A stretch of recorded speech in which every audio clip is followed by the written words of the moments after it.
조갑제 TV 시청자 여러분 안녕하십니까? 2022년 5월 12일 정오입니다.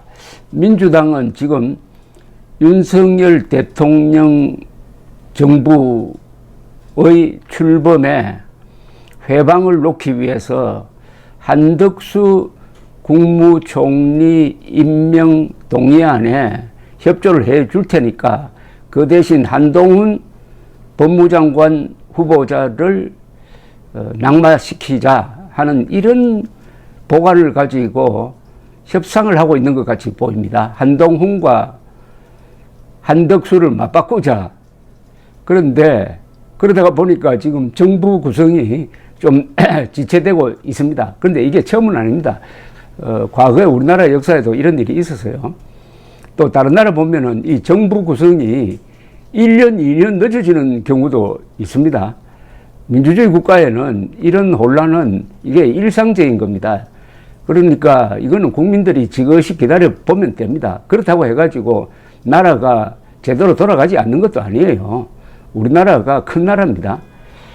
그런 가운데서 윤석열 대통령은 오늘 박진 외교부 장관과 이상민 행정안전부 장관을 임명했습니다. 윤 대통령은 오늘 오후 용산 집무실에서 윤석열 정부 첫 국무회의를 열고 자영업자, 소상공인 손실 보상을 위한 30조 원대 제2차 추가 경정 예산안을 논의할 예정입니다.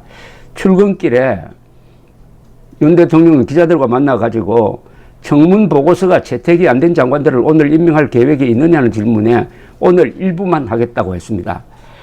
박진, 이상민 장관을 임명한 것은 오는 21일에 바이든 미국 대통령이 방한을 해가지고 정상회담이 이루어집니다. 그러면은 외교와 치안에 공백이 있어서는 안 된다는 판단에 우선 오늘 오전에 박진, 이상민 장관을 임명을 한 것으로 보입니다.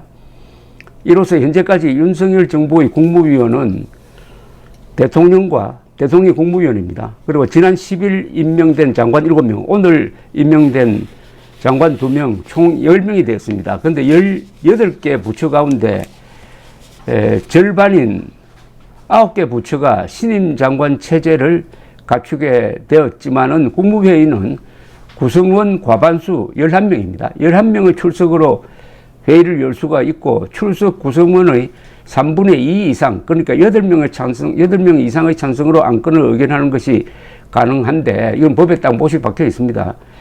그래서 윤 대통령 측은 이창양 산업통상자원부, 이영 중소벤처기업부 장관 후보자에 대해서도 오전 국회 상임위의 청문보고서 채택 논의를 보고 임명 여부를 결정해야 될 것이라는 입장입니다. 오후 3시 열리는 국무회의 전까지 추가로 장관 임명이 이루어지지 않을 경우에는 의결 정족수를 채우기 위해서 문재인 정부 장관들이 참여하는 이른바 장관 꿔주기가 불가피한 상황입니다.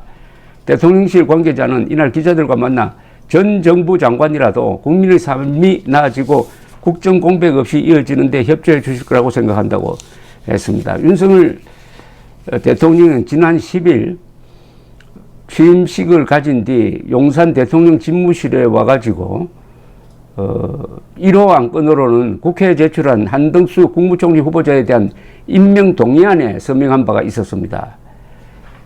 그리고 7명을 임명을 했습니다. 7명은 그때 임명한 사람이 누구냐 하면은 추경호 부총리, 기획재정부 장관을 겸하고 있습니다. 그 다음에 이종호 과학기술정보통신부 장관, 이종석 국방부 장관, 한화진 환경부 장관, 이정식 고용노동부 장관, 정황근 농림축산식품부 장관, 조승환 해양수산부 장관, 이렇게 되었습니다. 자, 그런데 이제 한덕수 그리고 한동훈 두 사람이 또 같은 한시네요. 한덕수, 한동훈 이걸 맞바꾸자는 민주당의 압박에 윤석열 대통령이 어떻게 반응할지가 주목됩니다. 지금 민주당도 부담이 많습니다. 더구나 한덕수 국무총리 후보자는 김대중 노무현 정부 때 중용되었던 사람입니다. 노무현 정부 때 국무총리를 했던 사람입니다. 그런 한덕수 국무총리 임명 동의안을 계속 미루면은 여론이 악화되고 이게 지방선거에 나쁜 영향을 끼칠 것이다 하는 계산을 하고 있는데, 그렇다고 동의해 주려고 하니까 체면이 좀 깎이고 해서 한동훈을 낙마시키라, 그럼 해주겠다, 이런 식으로 아마 딜을 시도를 하는 것 같은데, 윤석열 대통령으로서는 한동훈 법무장관 후보자를 낙마시키는 것은 이것 또한 여론의 역풍을 각오하지 않으면 안 됩니다. 더구나 한동훈 청문회를 보니까 한동훈 법무장관은 흠결이 없고 차분하고 아주 명석하고, 그런데 한동훈을 코너로 몰았던 이른바 철험회 국회의원들, 김남국, 최강욱, 김용민, 그리고 이수진, 민형배, 이런 사람들이 계속 헛발질을 해가지고 이게 한동훈 청문회가 아니라 철험회 청문회가 되었고, 철험회는 바보 철험회다. 이건 제가 장명한 겁니다만 바보 철험회에 가까운 무능, 무례를 보여주었다 해가지고 여론으로서는 완전히 한동훈 후보자를 스타로 키워주는 그런 청문회가 되고 말았습니다. 그러니까 더욱더 격앙된 민주당이 한동훈을 내려앉히려고 이렇게 애를 쓰는데, 윤석열 대통령으로서는 국무총리 공석 상태에서 당분간 이 정부를 운영하는 것을 각오해야 될 것이라고 생각합니다. 한동훈 카드를 버리면은 지지자를 배신하는 거죠. 윤석열 대통령과 문재인 전 대통령의 차이가 있습니다. 문재인 전 대통령은 지지자들에게만 충성한 사람입니다. 그러나 윤석열 대통령은 그럴 사람은 아니라고 생각합니다.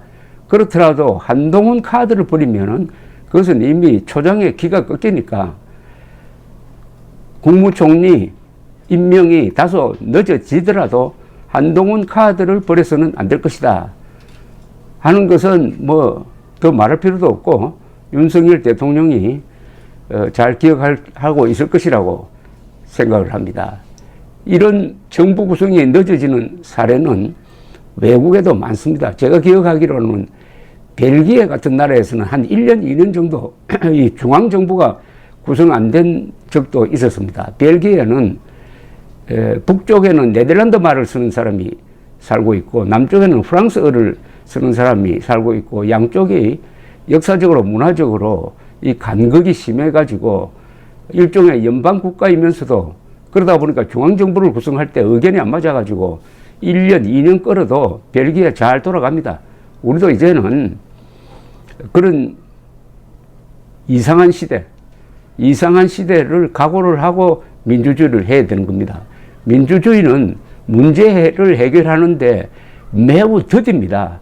여기에 조급증을 느끼면은 뭐 쿠데타를 하면은 뭐 제일 빠르죠. 그러나 그 후유증이 또 얼마나 오래 갑니까? 또는 민중 봉기로 정부를 타도하면 속이 시원하겠는데 그 뒤에 어떻게 됩니까? 요새 뭐 국회 해산하는데 국회 해산할 방법이 있습니까? 모든 국회의원들이 집단 사표를 내면 몰라도 그 민주당 국회의원들이 그 좋은 자리에 사표 내겠습니까? 이제 국민들도 지그시 참아야 합니다. 그래야 윤석열 대통령도 원칙을 지킬 수 있는 것입니다. 민주주의와 조급증은 이거 같이 갈 수가 없습니다. 감사합니다.